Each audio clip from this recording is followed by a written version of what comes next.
ಮನೆ ಸೈಟು ಖರೀದಿದಾರರಿಗೆ ಸಿಹಿ ಸುದ್ದಿ.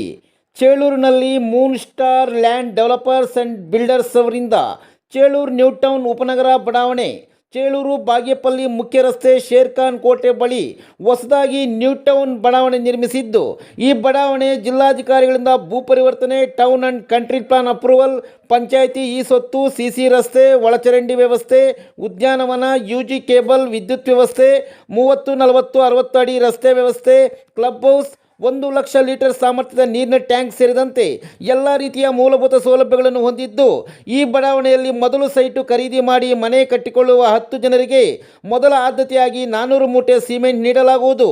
ಹಿಂದೆ ಭೇಟಿ ನೀಡಿ. Moon star land developers and builders, KR ಬಡಾವಣೆ, ಚಿಂತಾಮಣಿ ಹಾಗೂ ಚೇಳೂರು ನ್ಯೂ ಟೌನ್. ಸಂಪರ್ಕಿಸಬಹುದಾದ ಮೊಬೈಲ್ ಸಂಖ್ಯೆ 9916585220. ನಮಸ್ತೆ, ಚೇಳೂರು ನ್ಯೂಸ್ ಕನ್ನಡಕ್ಕೆ ಸ್ವಾಗತ. ಚೇಳೂರಿನಲ್ಲಿ ಗುರುಸ್ಪಂದನ ಕಾರ್ಯಕ್ರಮ. ಸೇವಾ ದಾಖಲೆಯಲ್ಲಿ ಯಾವುದೇ ಲೋಪದೋಷಗಳಿಲ್ಲದೆ ಜಾಗೃತಿ ವಹಿಸಬೇಕೆಂದು ಬಾಗೇಪಲ್ಲಿ ಕ್ಷೇತ್ರ ಶಿಕ್ಷಣಾಧಿಕಾರಿಗಳಾದ ಎನ್ ವೆಂಕಟೇಶಪ್ಪರವರು ಅಭಿಪ್ರಾಯಪಟ್ಟರು. ಚೇಳೂರು ಮಾದರಿ ಹಿರಿಯ ಪ್ರಾಥಮಿಕ ಶಾಲೆಯಲ್ಲಿ ಹಮ್ಮಿಕೊಂಡಿದ್ದ ಗುರುಸ್ಪಂದನ ಕಾರ್ಯಕ್ರಮ ಉದ್ದೇಶಿಸಿ ಮಾತನಾಡಿದ ಅವರು, ಶಿಕ್ಷಕರು ತಮ್ಮ ಸೇವಾ ದಾಖಲೆಗಳಲ್ಲಿ ಒಂದು ವೇಳೆ ಏನಾದರೂ ತಪ್ಪಿದ್ದಲ್ಲಿ ತಿದ್ದುವ ಕೆಲಸ ಮಾಡಬೇಡಿ. ಸರಿಪಡಿಸಲು ಒಂದು ಬಿಳಿ ಹಾಳೆಯಲ್ಲಿ ಬರೆದು ತಿಳಿಸಿದರೆ ಅದನ್ನು ಸರಿಪಡಿಸುವ ಕೆಲಸ ಮಾಡುವುದಾಗಿ ಶಿಕ್ಷಕರಿಗೆ ತಿಳಿಸಿದರು. ತಾಲೂಕು ಪ್ರಾಥಮಿಕ ಶಾಲಾ ಶಿಕ್ಷಕರ ಸಂಘದ ಉಪಾಧ್ಯಕ್ಷರಾದ ಆಂಜನೇಯಲು ಮಾತನಾಡಿ, ಕ್ಷೇತ್ರ ಶಿಕ್ಷಣಾಧಿಕಾರಿಗಳು ಶಿಕ್ಷಕರ ಸಮಸ್ಯೆಗಳು ಆಲಿಸಿ ಅದಕ್ಕೆ ಪರಿಹಾರ ನೀಡುವ ಸಲಹೆಗಳು ನೀಡುತ್ತಿರುವುದು ಶಿಕ್ಷಕರ ಮೇಲೆ ಬಿಇಒರವರಿಗೆ ಅಪಾರವಾದ ಗೌರವವಿದೆ ಎಂದು ತಿಳಿಸಿದರು. ಕಾರ್ಯಕ್ರಮದಲ್ಲಿ ಬಿಇಒರವರಿಗೆ ಸಿಆರ್ಪಿಗಳು ಶಿಕ್ಷಕರ ವೃಂದದಿಂದ ಹೃದಯ ಸ್ಪರ್ಶಿಯಾಗಿ ಸನ್ಮಾನಿಸಿ ಗೌರವಿಸಲಾಯಿತು. ಈ ಸಂದರ್ಭದಲ್ಲಿ ಮುಖ್ಯ ಅತಿಥಿಗಳಾಗಿ ಸರ್ಕಾರಿ ನೌಕರ ಸಂಘದ ಅಧ್ಯಕ್ಷರಾದ ಪಿ ವೆಂಕಟರಮಣಪ್ಪ, ಸರ್ಕಾರಿ ನೌಕರ ಸಂಘದ ನಿರ್ದೇಶಕರಾದ ಶಿವಣ್ಣ, ಇಸಿಒ ಮಂಜುನಾಥ್, ಪ್ರಾಥಮಿಕ ಶಿಕ್ಷಕರ ಸಂಘದ ಪ್ರಧಾನ ಕಾರ್ಯದರ್ಶಿಗಳಾದ ಸಿವಿ ವೆಂಕಟರಾಯಪ್ಪ, ರಾಜ್ಯ ಪರಿಷತ್ ಸದಸ್ಯ ರಂಗಾರೆಡ್ಡಿ, ಸರ್ಕಾರಿ ನೌಕರ ಸಂಘದ ಸದಸ್ಯ ಕದಿರಪ್ಪ, ಕ್ಷೇತ್ರ ಶಿಕ್ಷಣಾಧಿಕಾರಿಗಳ ಕಚೇರಿಯ ಸಿಬ್ಬಂದಿ ಭಾನು, ಚಂದ್ರಕಲಾ, ಸಿಆರ್ಪಿಗಳಾದ ಬಾಲಾಜಿ, ವಿಜಯಕುಮಾರ್, ನರೇಶ್, ಮುತ್ತಪ್ಪ, ಮಂಜುನಾಥ್, ಕೆಪಿಎಸ್ ಶಾಲೆಯ ಮುಖ್ಯ ಶಿಕ್ಷಕರು, ಸಿಬ್ಬಂದಿ ಹಾಗೂ ವಿವಿಧ ಶಾಲೆಗಳ ಶಿಕ್ಷಕರು ಭಾಗವಹಿಸಿದ್ದರು. ಮತ್ತೆ ಇನ್ಕ್ರಿಮೆಂಟ್ಸು, ಸ್ಟೆಪ್ ಅಪ್ ಆಗಿರೋವು, ಇನ್ನೊಂದು ಮತ್ತೊಂದು ಇಷ್ಟು ಮಾತ್ರ ನೋಡೋದಲ್ಲ. 7th pay scale, 7th pay scale ಏನಾಗಿದೆ ನೋಡ್ರಿ, ಖುಷಿಯಿಂದ ಎಲ್ಲ ನೋಡಿ. ಆದರೆ ಒಂದೇ ಒಂದು ನನ್ನ ಕಂಡೀಷನ್, ಯಾರು ಪೆನ್ ಕೈಯಲ್ಲಿ ಹಿಡ್ಕೊಂಡು ನೋಡಬಾರ್ದು. ಯಾಕೆ ಅಂದರೆ ಎಲ್ಲ ತಿದ್ಗಿದ್ ಬಿಟ್ಬಿಟ್ರೆ ಆಮೇಲೆ ನೀವೇನಾದರೂ ತಪ್ಪಿದ್ರೆ ನೀವು ತಿದ್ದಬೇಡಿ. ನಿಮಗೆ ಒಂದು ವೈಟ್ ಪೇಪರ್ ಕೊಡ್ತೀವಿ, ಇದ್ರ ಜೊತೆಯಲ್ಲಿ ಒಂದು ವೈಟ್ ಶೀಟ್ ತಂದಿದ್ದೇನಪ್ಪ, ವೈಟ್ ಶೀಟನ್ನು ಕೊಡ್ತೀವಿ. ಆ ಪೇಪರಲ್ಲಿ ನಿಮ್ಗೆ ಏನು ಸಮಸ್ಯೆ ಇದೆಯೋ ಆ ಪುಟದ ಸಂಖ್ಯೆ ಹಾಕಿ ಇಂಥ ಕಡೆ ನಮ್ದು ಇಂಥ ಸಮಸ್ಯೆ ಇದೆ ಅಂತ ಬರ್ಕೊಡಿ.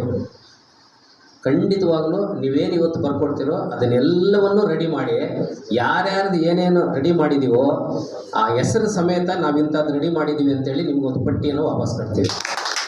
ಅಷ್ಟನ್ನು ಕೂಡ ನಿಮ್ಗೆ ಏನೇ ಸಮಸ್ಯೆ ಇರಲಿ SR ಅಲ್ಲಿ ನಾನು ಎಂಟ್ರಿ ಮಾಡೋದು ನನ್ನ ಜವಾಬ್ದಾರಿ. ಯಾಕಂದರೆ ನಾಳೆ ಬೆಳಗ್ಗೆ ಇಲ್ಲಿಂದ ಏನಾದರೂ AG ಆಫೀಸ್ಗೆ ಹೋಗಿ ಅಲ್ಲಿ ಮತ್ತೆ ಏನಾದರೂ ಪ್ರಾಬ್ಲಮ್ ಆಗಿ ನೀವು ಓಡಾಡೋದು, ಅಲ್ಲಿ ಒದ್ದಾಡೋದು, ಆ ಏಜಲ್ಲಿ ನೀವೇನಾದರೂ ಒಂದು ಇಡೀ ಶಾಪ, ಯಾರು BO ಇದ್ದಿದ್ದು ವೆಂಕಟೇಶಪ್ಪ ಸರ್ ಬಂದಿದ್ರು, ನೋಡೇ ಇಲ್ಲ ಆದ್ನಿಂದ ನನಗೆ ಸಮಸ್ಯೆ ಆಯಿತು ಅಂತೇಳಿ ನೀವು ಆವಾಗ ಒಂದು ಶಾಪ ಆಗ್ತಿರಲ್ಲ, ಅದು ಒಳ್ಳೆಯದಲ್ಲ.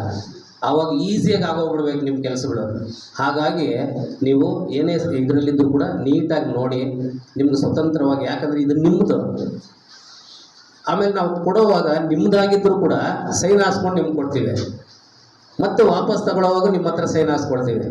ಯಾಕೆಂದರೆ ಇದು SR ವೆರಿ ವೆರಿ ಇಂಪಾರ್ಟೆಂಟು. ಒಂದ್ಸಲಿ SR ಕಳೆದೋಗ್ಬಿಟ್ರೆ ಇದ್ರ ನೋವೇನು ಅಂತಕ್ಕಂಥದ್ದು ಕಳೆದೋಗಿರೋರಿಗೆ ಗೊತ್ತಾಗೋದು. ಎಲೆಕ್ಟ್ರಿಕ್ ಶಾಕ್ ಹೊಡೆದವನು ಗೊತ್ತಾಗುತ್ತೆ.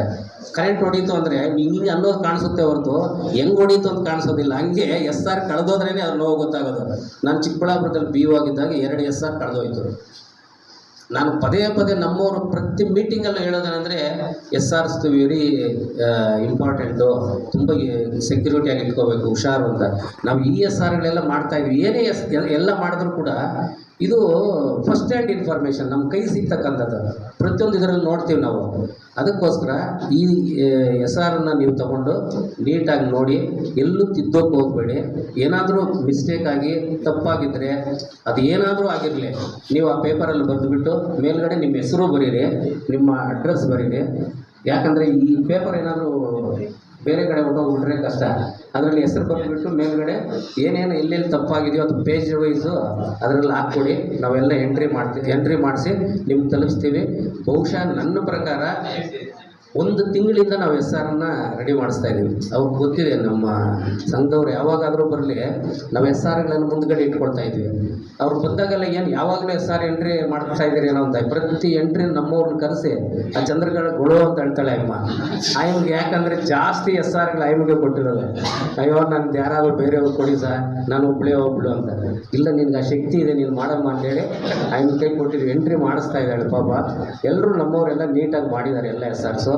ಹಾಗಾಗಿ ಈ ಹಬ್ಬ ಏನು ಈ ಗುರುಸ್ಪಂದನ ಅಂತಕ್ಕಂಥದ್ದು ಒಂದು ರೀತಿಯಲ್ಲಿ ನಮ್ಗೆ ಹಬ್ಬ ಇದ್ದಾಗೆ. ಈ SR ನೀವು ಇವತ್ತು ತಗೊಳ್ಳಿ, ಖುಷಿಯಾಗಿ ಎಲ್ಲರೂ ನಾವು ಇವತ್ತು ಖುಷಿಯಾಗಿ, ಯಾರು ಬೇಜಾರು ಮಾಡ್ಕೋಬೇಡಿ. ಏನೋ ಸಣ್ಣ ಪುಟ್ಟು ಇದ್ರೆ ನಾವು ಸರಿಪಡಿಸ್ತೀವಿ. ಏನೋ ಹಿಂಗೆ ತಪ್ಪಾಗಿ ಹೋಗ್ಬಿಟ್ಟಿದ್ದೀವಿ ಅಂತ ಏನೋ ಬೇಜಾರು ಮಾಡ್ಕೊಡಿ. ನಾನಿರೋದೇ ಆ ತಪ್ಪಾಗಿರೋದನ್ನ ಸರಿಪಡಿಸ್ಬೇಕು. ಏನಾದರೂ ಆಗಿರಲಿ ನಾನು ಸರಿಪಡಿಸ್ತೀನಿ. ಇದನ್ನು ತಗೊಳ್ಳಿ. ನೀವು ಅದ್ರ ಒಳಗಡೆ ಇಲ್ಲಿ ತಿದ್ದೋಕೆ ಹೋಗ್ಬೇಡಿ ದಯವಿಟ್ಟು. ಏನಾಗುತ್ತೆ ಗೊತ್ತಾ, ಇವಾಗ ನೀವೇನಾದರೂ 1 ಅಂತಿರೋದನ್ನ 4 ಮಾಡಿದ್ರಿ ಅಂದ್ಕೊಳ್ಳಿ, ನಮ್ಗಲ್ಲಿ ಗೊತ್ತಾಗೋಗ್ಬಿಡುತ್ತೆ. ELಲ್ಲಿ ಏನಾದರೂ ನೀವು 1 ಇರೋದನ್ನ 4 ಮಾಡಿದ್ರೆ 11 ಇರೋದನ್ನ 14 ಮಾಡಿದ್ರೆ ನಮ್ಮ ಇದರಲ್ಲಿ ಗೊತ್ತಾಗೋಗ್ಬಿಡುತ್ತೆ. ಯಾಕಂದ್ರೆ ಬ್ಲಾಕ್ ಅವಧಿ ಇರುತ್ತಲ್ಲ, ಬ್ಲಾಕ್ ಅವಧಿಯಲ್ಲಿ ಯಾರಿಗೆ ಎಷ್ಟು ಕೊಡಬೇಕು ಅಂತ ತಿದ್ದಿದ್ರೆ ಮತ್ತೆ ಅದು ತಪ್ಪಾಗುತ್ತೆ. ನಾಳೆ ಏಜಿನಲ್ಲಿ ಹಿಡ್ಕೊಬಿಡ್ತಾರೆ. ನಾವೇನೇ ಬರ್ದಿರಲಿ ನಾವು ಸೇವೆಗೆ ಸೇರಿದಾಗಿಂದ ಹಿಡಿದು ಅಪ್ ಟು ರಿಟೈರ್ಡ್ ಆಗೋ ತನಕ ಪ್ರತಿಯೊಂದು ಡೇಟ್ ವೈಸ್ ತಗೊಂಡು ಅವ್ರು ಕ್ಲಿಯರ್ ಮಾಡೋದು ನಮಗೆ ಪ್ರತಿಯೊಂದು ನೋಡಿ ಅವರು ಕ್ಲಿಯರ್ ಮಾಡ್ತಕ್ಕಂಥದ್ದು. ಆ ಹಿನ್ನೆಲೆಯಲ್ಲಿ ಇವತ್ತು ನಾವು ಈ SRಗಳನ್ನು ತಗೊಳ್ಳಿ, ಖುಷಿಯಿಂದ ನಿಮ್ಮ SR ನೋಡಿ. ಎಲ್ಲೂ ಫೋಟೋಗಳು ತಗೊಳ್ಳೋದು, ಬೇರೆಯವ್ರಿಗೆ ಹಾಕೋದು, ಬೇರೆ ನನಗೆ ಈ ಥರ ಸಮಸ್ಯೆ ಆಗಿದೆ ಅನ್ನೋದು, ತಿಕ್ಕೋದು, ಇವೆಲ್ಲ ಮಾಡೋಕ್ಕೆ ಹೋಗ್ಬೇಡಿ. ಇದು ನಿಮ್ಮದೇ, ಇದು ನಮ್ಮ ಹತ್ರ ಇರುತ್ತಷ್ಟೇ. ಯಾಕಂದರೆ ನಾವು ಹ್ಯಾಂಡಲ್ ಮಾಡ್ತಾ ಇರೋದ್ರಿಂದ ಇದು ನಿಮ್ಮ SR ಇದು ನೋಡೋಕ್ಕೆ. ಇನ್ನು ಕೆಲವು ಆರ್ಗೋಗಿರೋ ಎಲ್ಲರೂ ಒಂದೇ ಥರ ಇದೀವ, ಕೆಲವೆಲ್ಲ ಎಷ್ಟು ಚೆನ್ನಾಗಿದ್ದಾರೆ. ಕೆಲವರು ಖುಷಿಯಾಗಿ ಇನ್ಶರ್ಟ್ ಮಾಡಿಕೊಂಡು SRಗಳು ಡಿಫ್ರೆಂಟ್ ಆಗಿರ್ತದೆ. ಏನು ರೇಟೆ ಅಲ್ವಾ, ರೇಟೆ ಹಂಗೆ ಒಬ್ಬೊಬ್ರು ಒಂದೊಂದು ಥರ ಇರ್ತಾರೆ. ಹಾಗಾಗಿ ಕೆಲವರು ಚೆನ್ನಾಗಿ ಮಾಡಿ ಇಟ್ಕೊಂಡಿದ್ದಾರೆ, ಇನ್ನು ಕೆಲವರು ಸ್ವಲ್ಪ ಹಳೇದಿದೆ. ಹಾಗಾಗಿ ತಗೊಂಡ್ಬಿಟ್ಟು ನೀಟಾಗಿ ಮಾಡಿ. ಮತ್ತು ನಮ್ಮವ್ರು ಇಲ್ಲೇ ಇರ್ತಾರೆ, ಒಂದೊಂದನ್ನೇ ಸೈನ್ ಹಾಕ್ಸ್ಕೊಂಡು ನಿಮ್ಗೆ ಕೊಡ್ತಾರೆ. ಒಬ್ಬೊಬ್ಬರೇ ತಗೊಳ್ಳಿ, ನಿಧಾನವಾಗಿ ನೋಡಿ. ಏನಾದ್ರು ಸಮಸ್ಯೆ ಇದ್ದರೆ ಅಲ್ಲೇ ವೈಟ್ ಪೇಪರಲ್ಲೇ ತಗೊಂಡು ಕೊಡಿ. ಮತ್ತು ನಮ್ಮ CRPs ಕೂಡ ನಮ್ಮದು ಇಲ್ಲೇ ಕೊಡಿ. ನಾವೇನು ನಮ್ಮ ಟೀಚರ್ಸ್ ಬೇರೆ ನಾವು ಬೇರೆ ಅಲ್ಲ ಸರ್, ನಮ್ಮವ್ರ ಜೊತೆ ನಾವು ನೋಡ್ತೀವಿ ಅಂತ ಅವರು ತಂದಿದ್ದೀವಿ. ಅವರು ಏನಾದಿದ್ರೆ ನೇರವಾಗಿ ಬರೆದು ಕೊಡಿ, ನಾವು ಸರಿಪಡಿಸ್ತೀವಿ. ನನ್ನ ಪ್ರಕಾರ 90% ಎಲ್ಲ ಚೆನ್ನಾಗಿದೆ, 90% ಎಲ್ಲವೂ ಕರೆಕ್ಟ್ ಆಗಿದೆ.